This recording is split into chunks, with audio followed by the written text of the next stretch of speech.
How to sanitize toys. It is important to sanitize toys each time a child has played with it or put it in their mouths. Bleach water is provided to each classroom and kept in the classroom's locked cabinet. This cabinet should be locked at all times. Put all toys in the dirty toys container after a child has put them in their mouths. Spray toys that children have put in their mouths in a container marked dirty toys. Wipe off and return the toys to their regular container or center.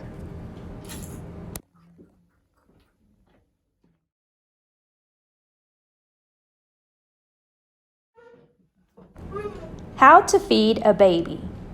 Get the bottle and burp cloth and hold the baby in a cradle position. Be sure the baby is never choking.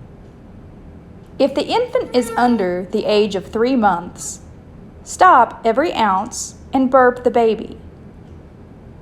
Then resume feeding.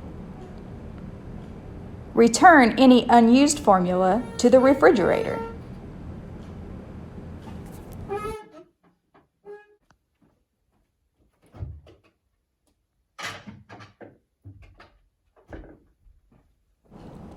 Record the amount the infant ate on their daily information sheet.